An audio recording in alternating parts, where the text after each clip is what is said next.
Bismillahirrahmanirrahim. Assalamualaikum warahmatullahi wabarakatuh.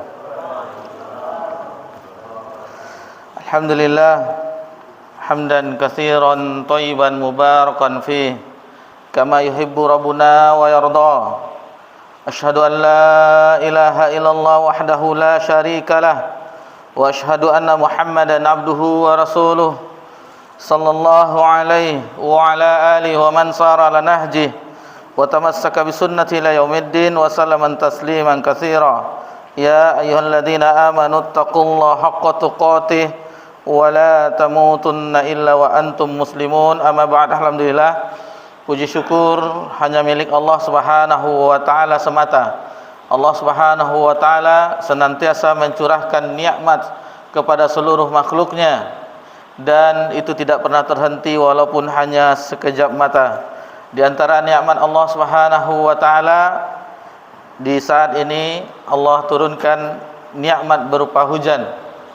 Allahumma shayyiban nafi'a, ya Allah, jadikanlah hujan ini bermanfaat. Wa anzala minas samaa'i maa'a fa akhraja bihi minas thamarati rizqan lakum. Jadi dari hujan itu nanti tumbuh-tumbuhan akan ada buahnya, dan itu semuanya untuk kita. Jadi jangan pula sudah hujan pula hari ini, tidak.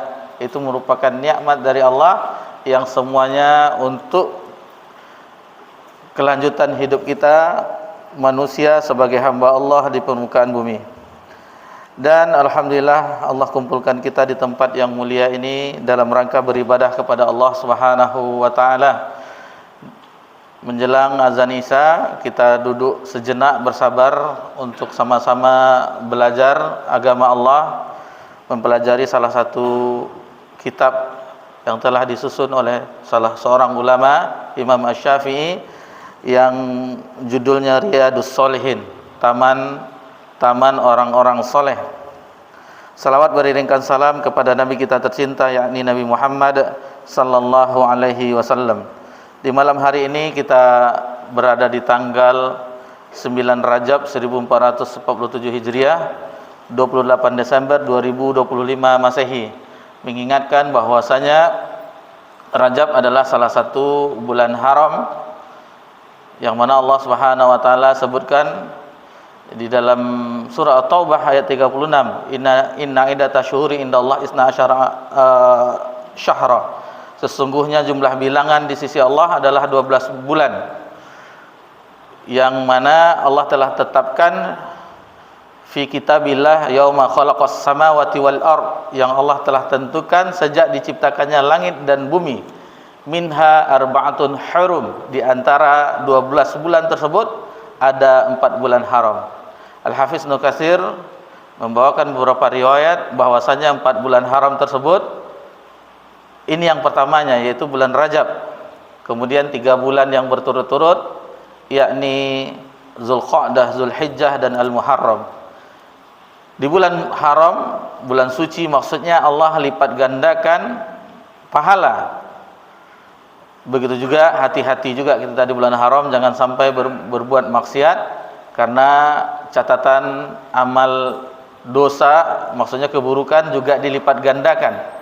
Jadi hati-hati kita di bulan haram, jangan sampai kita melanggar batasan-batasan Allah Subhanahu wa taala. Dan usahakan di bulan Rajab ini kita tingkatkan amal soleh, apapun yang Allah mudahkan bagi kita. Baik itu puasa sunnah misalnya, salat sunnah, tilawah, baca Al-Quran, sedekah, apapun bentuknya, sehingga ketika memasuki bulan Ramadan, insyaallah tidak berapa lama lagi, kurang dari 2 bulan lagi, insyaallah kita memasuki bulan Ramadan. Mudah-mudahan di bulan Ramadan itu kita sudah terbiasa beribadah kepada Allah, tidak berat lagi. Kalau kita langsung di bulan Ramadan langsung ditingkatkan, biasanya agak susah. Tetapi kalau dari bulan Rajab kita memulainya, Sya'ban, insyaallah di bulan Ramadan kita akan memetik buahnya. Allah mudahkan kita beramal soleh di bulan Ramadan. Karena kerinduan orang-orang beriman ketika dahulu di bulan Ramadan itu enggak tanggung-tanggung rindu mereka. 6 bulan sebelum masuk bulan Ramadan mereka berdoa agar disampaikan umur mereka di bulan Ramadan. Dan 6 bulan berikutnya mereka berdoa agar ibadah mereka di bulan Ramadan itu diterima oleh Allah Subhanahu wa taala. Ikhwani fid din wa akhwati fillah, azakumullah. Bagi yang mendengar di media, kita alhamdulillah ini pertemuan kita yang ke-19 di pembahasan Riyadhus Shalihin. Kita sudah masuk bab yang ke-6, bab takwa. Dan alhamdulillah kita telah pelajari ayat-ayat yang dinukilkan di sini. Ada 5 ayat. Pertama dalam surah Ali Imran ayat 102, ya ayyuhallazina amanu taqullaha haqqa tuqatih. Kemudian dalam surah At-Taghabun ayat 16, fattaqullaha mastata'tum. Kemudian dalam surah Al-Ahzab ayat 70, ya ayyuhallazina amanu taqullaha wa qulu qawlan sadida. Kemudian dalam surah At-Talaq ayat 2 sampai ayat 3, wa may yattaqillaha yaj'al lahu makhraja wa yarzuqhu min haitsu la yahtasib.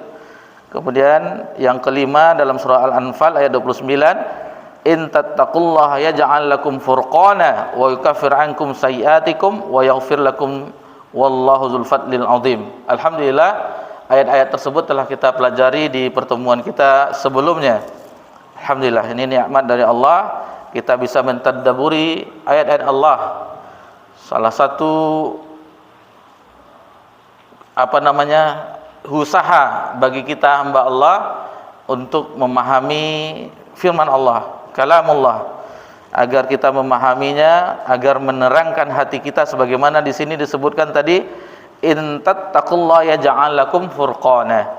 Jika kalian bertakwa kepada Allah, niscaya Dia akan memberikan kepada kalian al-furqan, yakni terangnya cahaya hati kita bisa membedakan antara yang hak dengan yang batil.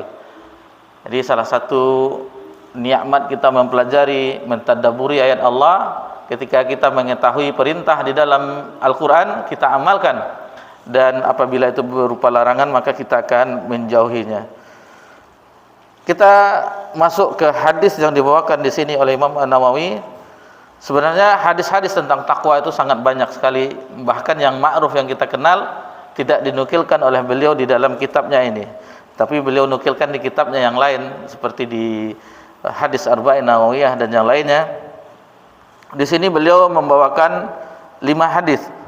Hadis dari Abu Hurairah, dari Abu Sa'id Al-Khudri, Ibnu Mas'ud, kemudian dari Abu Tarif Adi bin Hatim At-Ta'i, dan Abu Umamah Sudai Al-Jalan Al-Bahili. Di 5 hadis di sini beliau bawakan di kitab, di bab yang ke-6, bab takwa. Mari kita sama-sama mendengarkan serta mengambil faedah-faedah penting dari hadis-hadis tersebut. Tafadhal.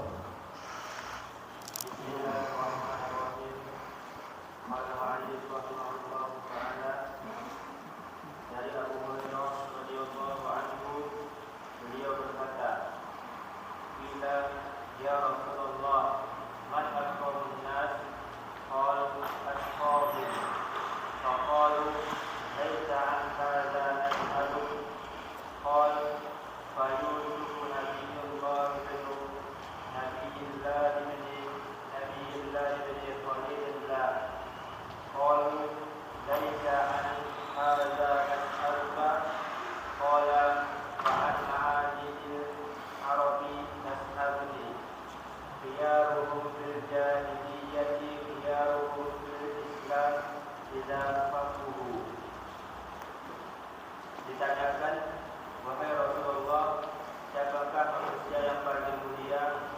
Beliau menjawab, yang paling bertakwa. Mereka berkata, bukan itu yang kami tanyakan. Beliau menjawab, Yusuf, Nabi Allah, putra Nabi Allah Ya'qub, putra Nabi Allah Ishaq, putra Khalilullah Ibrahim. Mereka berkata, bukan itu yang kami tanyakan kepada Anda. Beliau bersabda, tentang keturunan bangsa Arab yang kalian tanyakan kepadaku, yang terbaik di masa jahiliyah adalah yang terbaik di masa Islam, jika mereka benar-benar mengerti. Muttafaqun alaih. Masuk sudah ada keterangannya ya, tahu ya, keterangan yang kecil.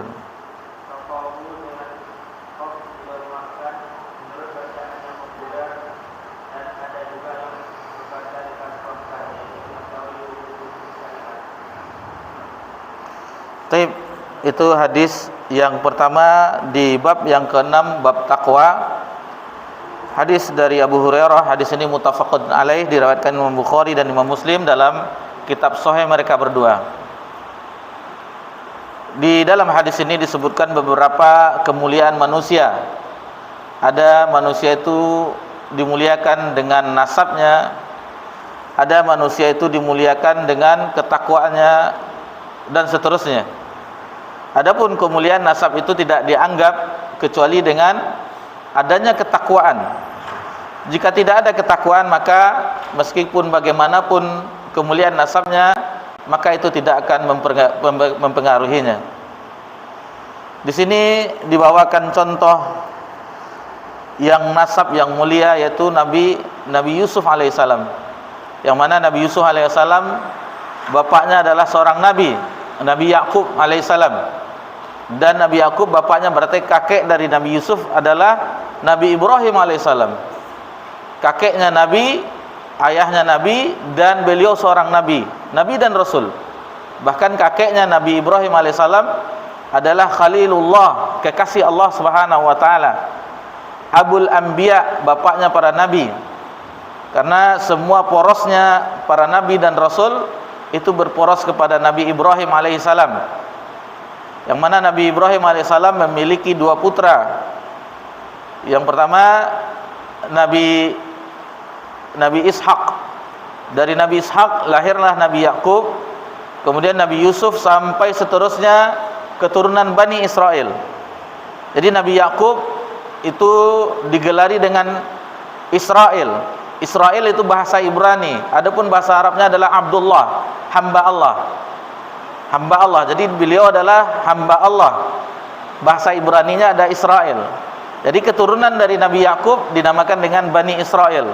Seluruh para nabi dan rasul sampai Nabi Isa alaihissalam semuanya dari Bani Israel.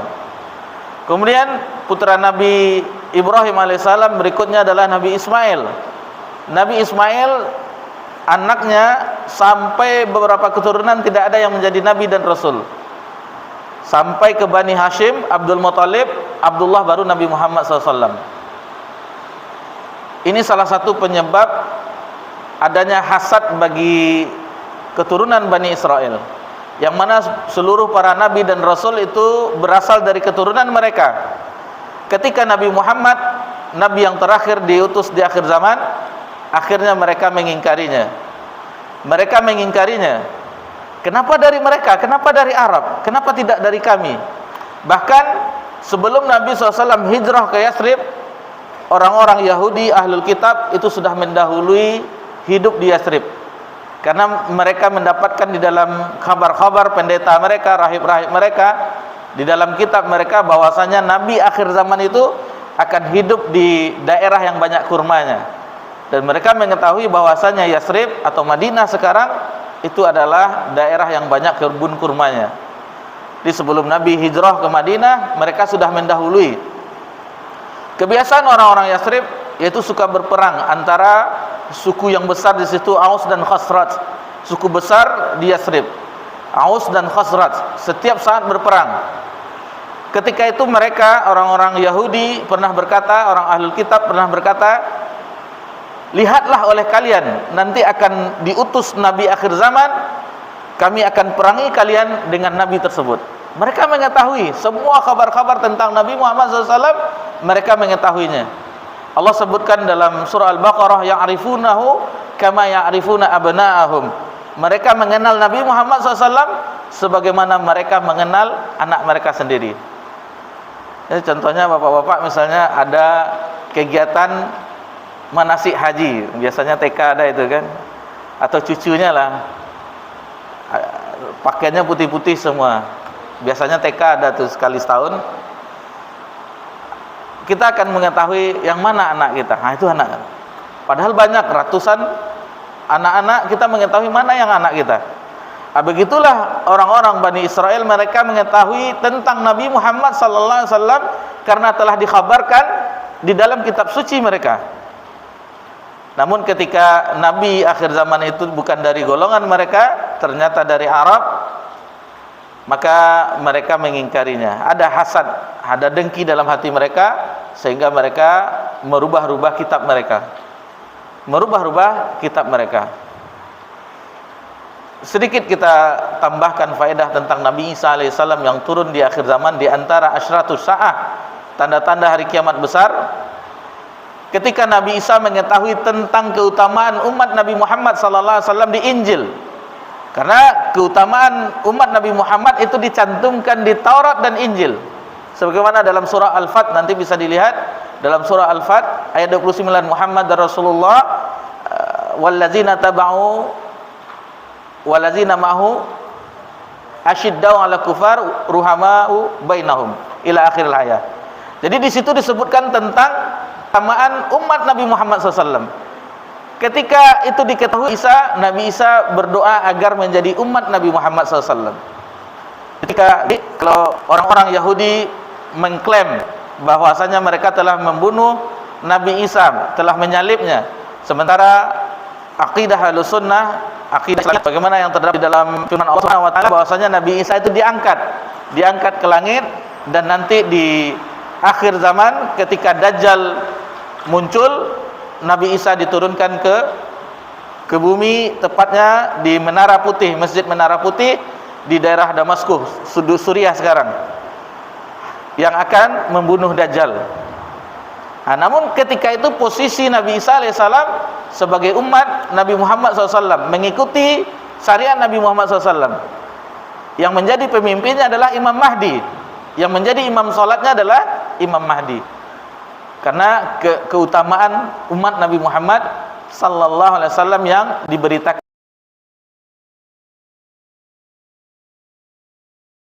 di Taurat dan di Injil.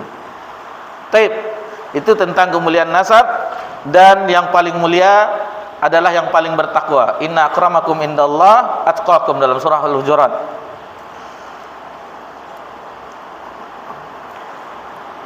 Di bagian akhirnya adalah orang-orang yang dimuliakan, yaitu tentang bagaimana mereka khiyaruhum fil jahiliyah, khiyaruhum fil Islam idza faqihu.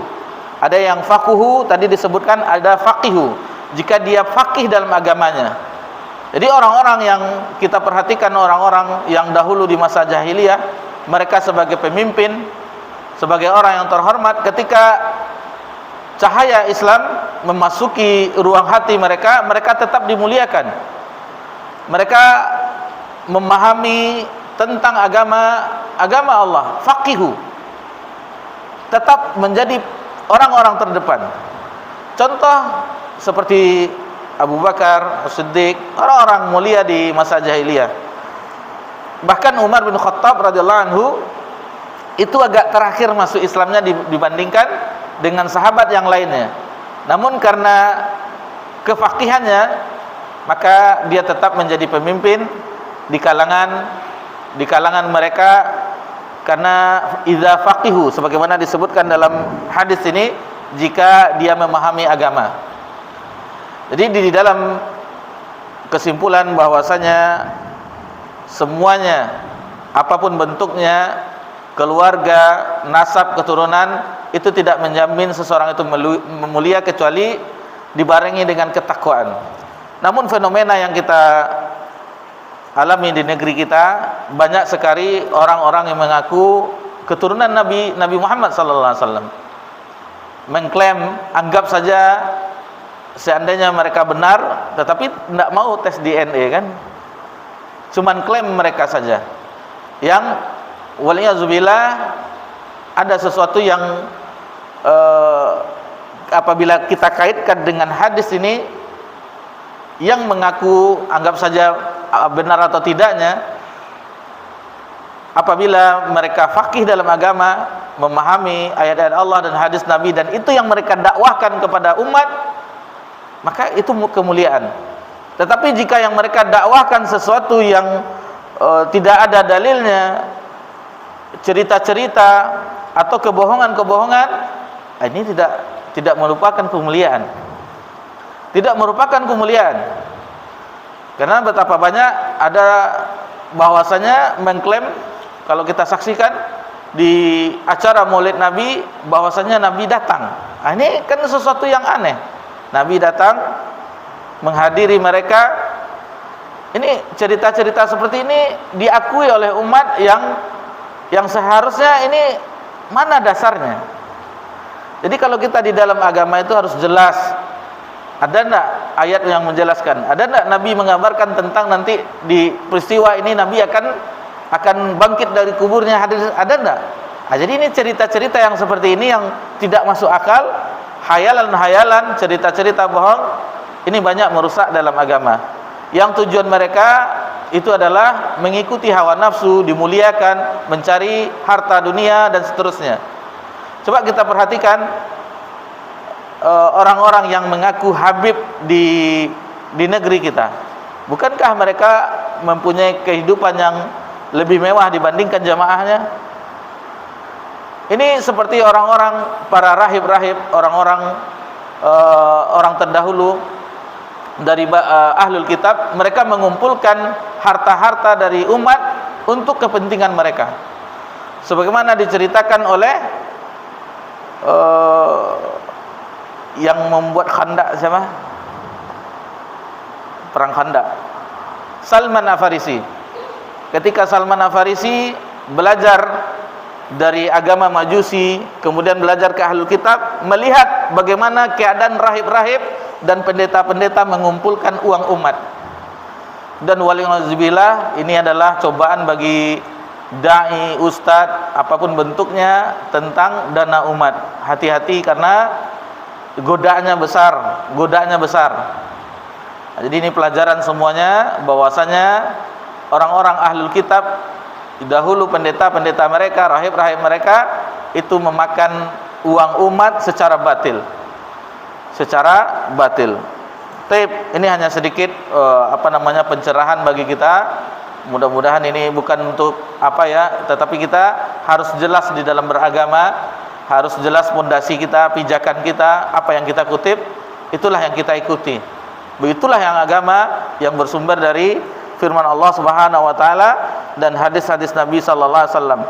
Seandainya semua mengklaim bahwa ini mengklaim ini mengklaim, mau dibawa agama kita yang mulia ini yang diturunkan oleh Allah dari sisinya kepada Nabi Muhammad sallallahu alaihi wasallam. Baik, kita lanjutkan ke hadis berikutnya. Fadhil.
Hadis yang kedua atau hadis yang ke-71 dalam urutannya, hadis dari Abu Sa'id Al-Khudri yang diriwayatkan oleh Imam Muslim dalam kitab sahihnya. Ini pelajaran bagi kita bahwasanya siogianya bagi kita untuk zuhud terhadap masalah harta duniawi dan tidak berjalan di bawah kendali atau bergantung kepada gemerlapnya dunia. Pelajaran dari hadis yang baru saja kita dengarkan. Sebab dunia itu menawarkan rasa manis. Ada rasa yang suka kita di situ. Keindahannya disebutkan hijau, indah. Kemudian bagaimana perhiasan dunia tersebut. Ini menawarkan tentang bagaimana keindahan perhiasan dunia, tentang bagaimana gemerlapnya dunia, keindahannya, rasa manisnya. Barang siapa yang bergantung kepada hal yang demikian, maka dia akan dibinasakan. Akan binasa maksudnya akan terbawa oleh fitnah dunia tersebut. Dari pagi sampai malam, malam sampai pagi yang dipikirkan tentang masalah dunia. tentang bagaimana mengumpulkan harta dan seterusnya. Nah, jadi ini yang bagi orang-orang yang terfitnah dengan masalah dunia, karena dunia itu menawarkan keindahannya, rasa manisnya, gemerlapnya, maka kita dinasihatkan oleh Nabi SAW sebagai resep nubuah, hati-hati terhadap dunia. Namun demikian, kita tidak boleh juga melupakan tentang bagian kita di dunia ini.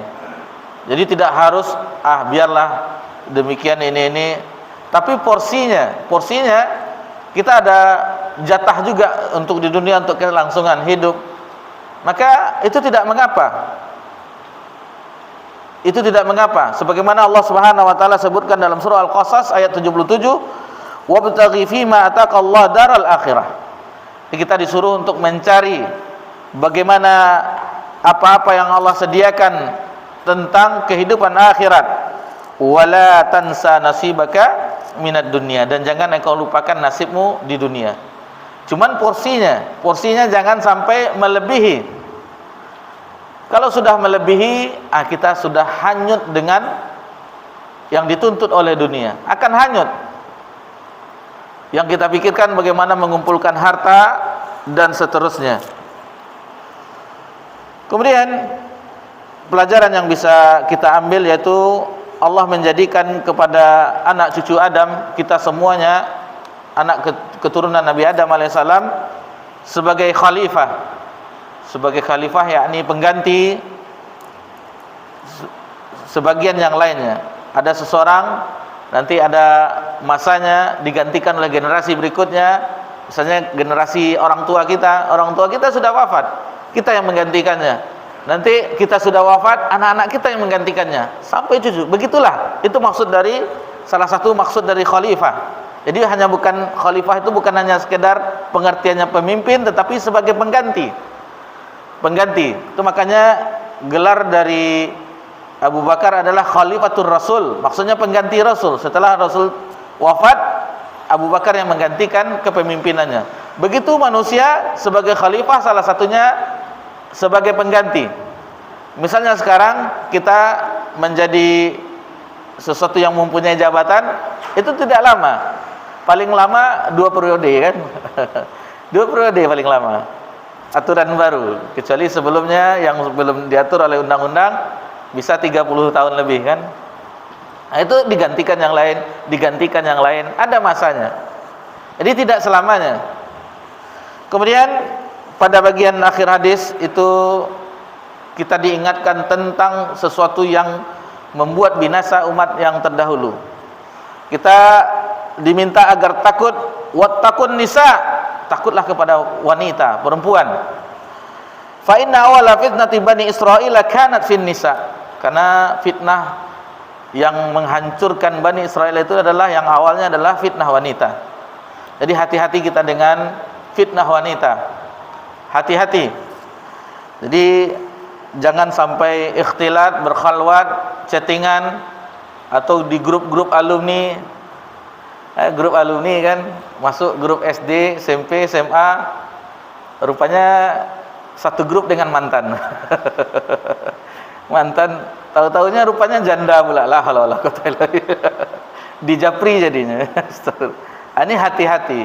Karena mereka memang menggoda. Godaan wanita itu dahsyat, besar, sangat besar godaan wanita. Nah, jadi hati-hati dengan wanita. Terkadang kenapa kita tidak berselera dengan istri pasangan halal kita?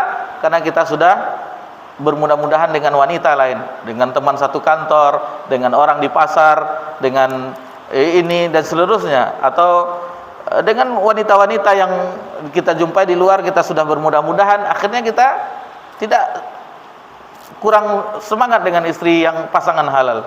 Ini hati-hati dengan wanita karena mereka sungguh menggoda. Cukuplah pelajaran bagi kita bahwasanya Nabi Adam alaihissalam itu karena bujuk rayu Hawa, akhirnya mendekati pohon yang dilarang, yang awalnya dirayu oleh iblis. Tidak bisa iblis merayunya, tetapi melewati Hawa, akhirnya dilanggar juga larangan Allah Subhanahu wa ta'ala. Ada sebuah kisah yang teringat salah seorang ulama di kota Madinah. Salah seorang ulama di kota Madinah, Syekh Utsaimin rahimahullah taala, hafizallah, masih hidup beliau. Beliau menceritakan tentang bagaimana seorang wanita yang lemah akalnya tetapi bisa menundukkan laki-laki, yaitu istrinya ketika anaknya minta izin untuk pergi keluar kota mengendarai, maksudnya mengendarai mobil, tidak diizinkannya. Lalu anaknya meminta wasilah ibunya. Akhirnya ibunya yang berbicara dengan syekh ini. Wanita itu menggoda. Akhirnya mudah, luluh akhirnya keluar. Pas di jalan keluar tidak berapa lama terdengar berita tabrakan. Nah, ini dia. Jadi bagaimana wanita itu mudah menggoyahkan seorang laki-laki, padahal mereka lemah akalnya, lemah agamanya. Kenapa lemah akalnya? Karena persaksian satu orang laki-laki di pengadilan itu dengan dua orang wanita saksinya. Kemudian lemah agamanya ketika mereka haid atau nifas, mereka tidak berpuasa dan juga tidak sholat. Tetapi bisa mengalahkan seorang laki-laki yang mempunyai pemikiran yang cemerlang. Jadi hati-hati, itu tentang yang masih yang halal, apalagi yang haram di dunia maya, tentang gambar-gambar syahwat yang awalnya kita membuka HP kita sudah mudah untuk mengkonsumsi sesuatu yang diharamkan oleh Allah Subhanahu wa taala, waliyazubillah. Kemudian pelajaran agar bisa kita mengambil pelajaran dari umat-umat terdahulu yang mana Nabi kisahkan tentang orang-orang Bani Israel, bagaimana binasanya mereka, agar kita juga tidak terjerumus ke dalam kebinasaan mereka. Baik, lanjut ke hadis berikutnya.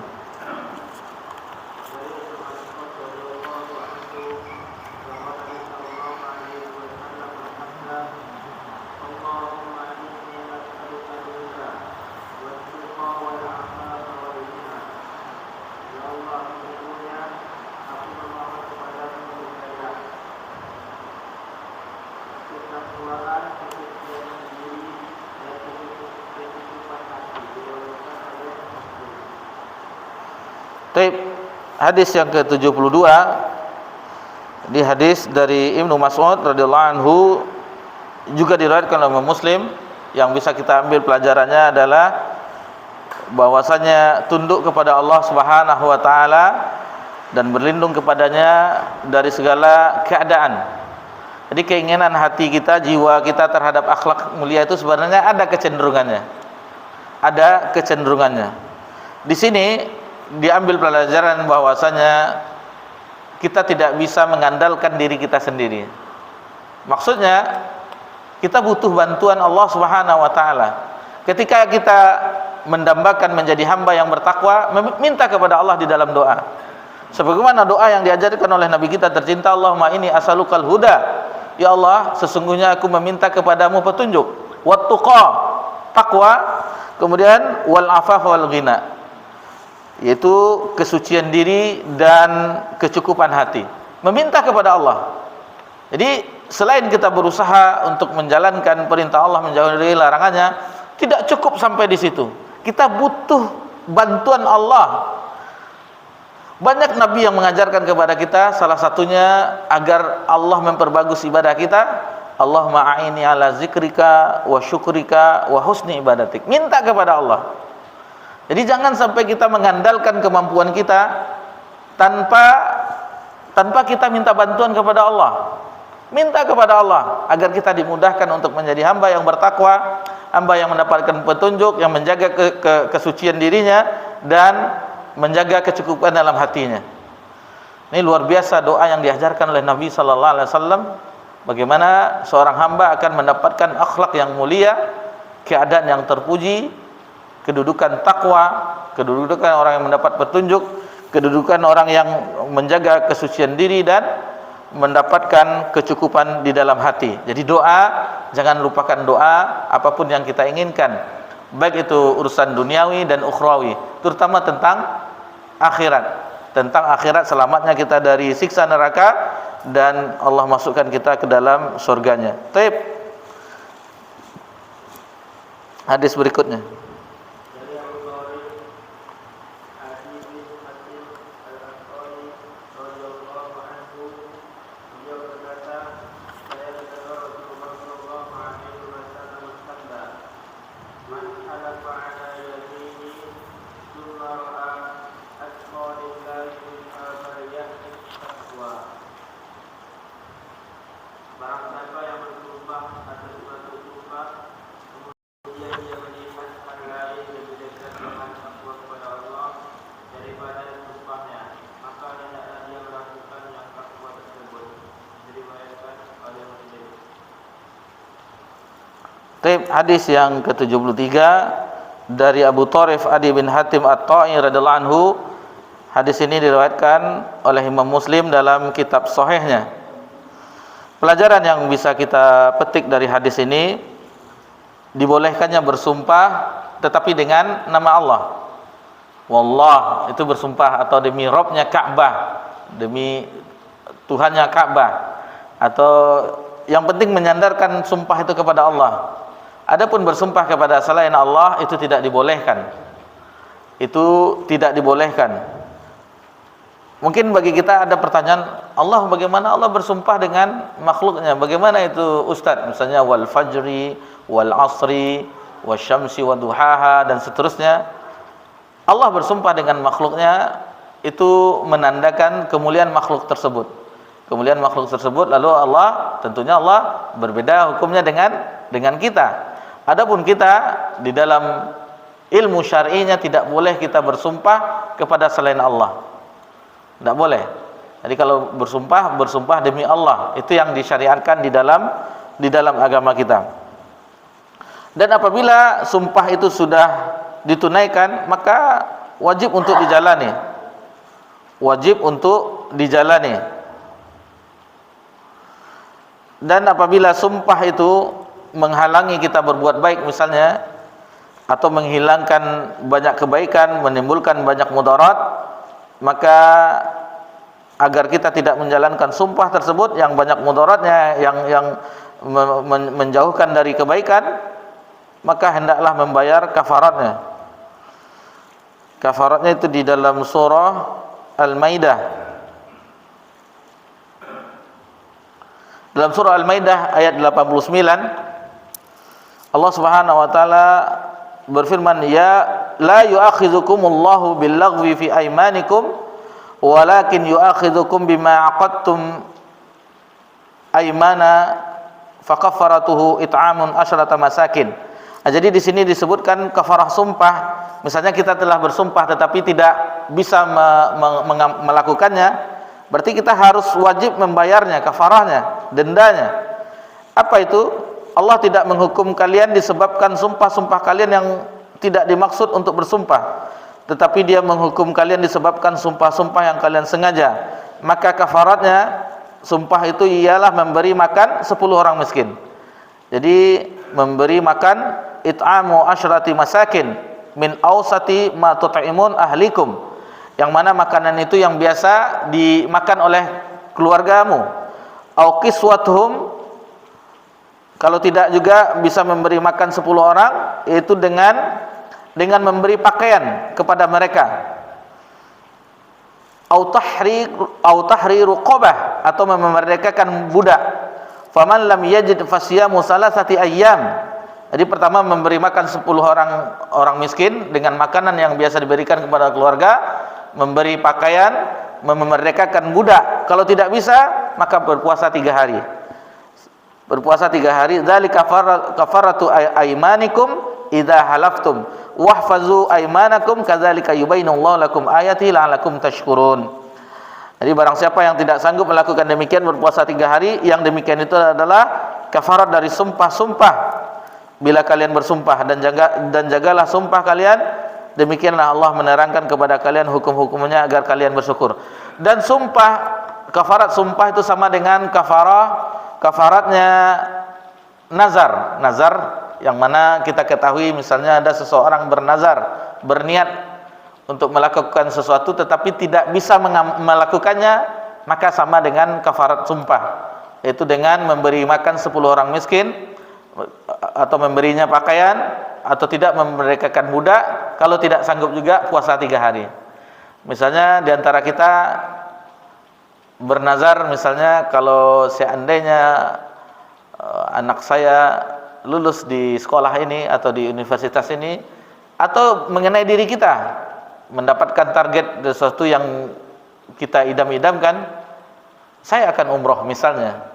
Tetapi karena belum ada biaya umrohnya dan mungkin tidak bisa dilakukan, bayarlah kafarah tersebut dengan memberi makan 10 orang miskin, memberi pakaian, atau memerdekakan budak, atau puasa 3 hari. Itu pilihan, mana yang bisa kita sanggup, mana yang kita sanggup. Tetapi kalau kita ada uang untuk biaya umroh, maka umroh wajib bagi kita untuk umroh, untuk membayar nazar kita.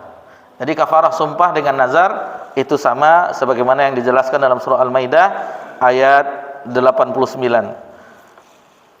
Hadis yang kelima, hadis yang terakhir atau hadis yang ke-74 dalam urutan kitab Riyadhus Shalihin, maka kita dengarkan hadis dari Abu Umamah. Fadal. Dari Abu Umamah Sudai bin Ajlan Al-Bahili radhiyallahu anhu, beliau berkata, saya mendengar Rasulullah sallallahu alaihi wasallam berkhutbah pada haji wada. Beliau bersabda, ittaqullah wa sallu khamsakum wa sumu syahrakum wa atu zakata amwalikum wa ati'u umarakum tadkhulul jannata rabbikum. Bertakwalah kepada Allah, tunaikanlah salat kalian yang 5 waktu, berpuasalah pada bulan Ramadan kalian, bayarkanlah zakat harta kalian dan taatilah para pemimpin kalian, maka kalian akan masuk surga Tuhan kalian. Diriwayatkan oleh At-Tirmizi di akhir kitab salat, beliau berkata hadis hasan sahih. Baik, ini hadis yang kelima, hadis yang terakhir yang dinukilkan oleh Imam An-Nawawi atau hadis yang ke-74 dalam urutan yang telah kita pelajari. Hadis dari Abu Umamah Sudai bin Ajlan Al-Bahili radhiyallahu anhu. Jadi hadis ini diriwayatkan Imam Tirmizi di dalam akhir kitab shalah. Jadi beliau menilai hadis ini dengan hasan sahih. Hadis ini hasan sahih. Jadi di sini keunggulan Imam Tirmizi. Sedikit kita sebelum mengambil pelajaran bahwasanya dahulu sebelum Imam Tirmizi menyusun kitab sunannya atau beberapa nama kitab Sunan Tirmizi, kitab Jami' Sunan Tirmizi dan seterusnya, itu hadis itu hanya dikenal dengan 2, hadis sahih dan hadis dhaif. Ketika Imam Tirmizi mengumpulkan hadis-hadis dalam kitabnya, maka muncullah istilah dengan hasan. Hasan maksudnya hadis itu antara hadis sahih dan hadis dhaif, tetapi bisa diamalkan. Ada kecenderungan dari sanadnya yang masalahnya sedikit, dan terkadang hasan itu bisa terangkat karena ada penguat dari jalur yang lain.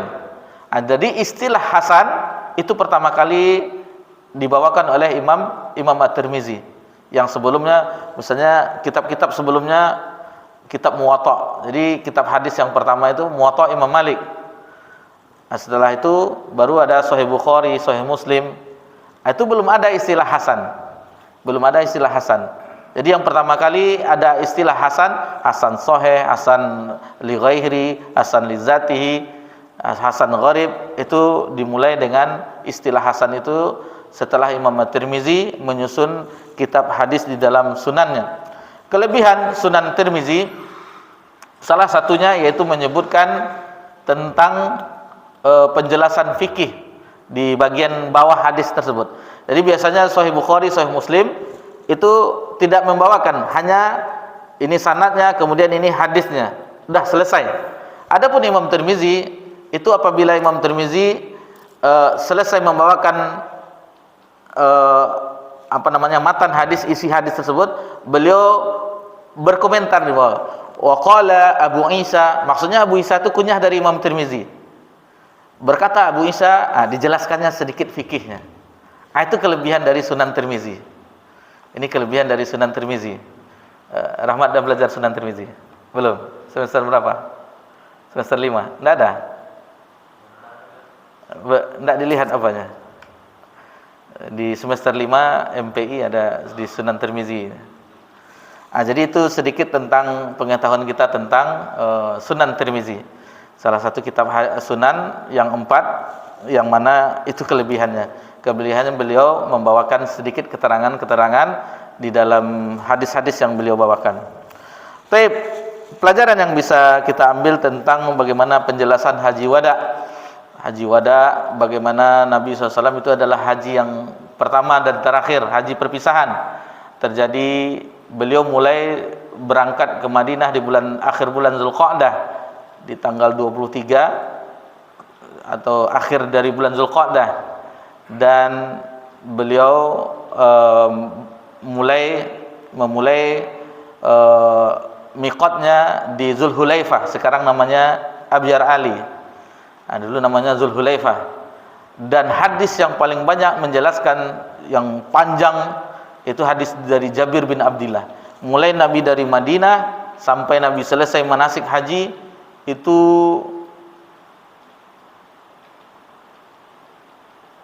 entah 5 halaman entah berapa. Mungkin bisa dicek di Sahih Muslim. Itu hadis yang paling panjang yang terdapat, yang diriwayatkan oleh sahabat tentang manasik haji Nabi SAW di haji wada. Mulai dari Madinah diceritakan, di mana Nabi mampir, Nabi singgah di sini, diceritakan oleh Jabir bin Abdillah. Apa yang dilakukan oleh Nabi di hari-hari manasik haji, itu diceritakan semuanya.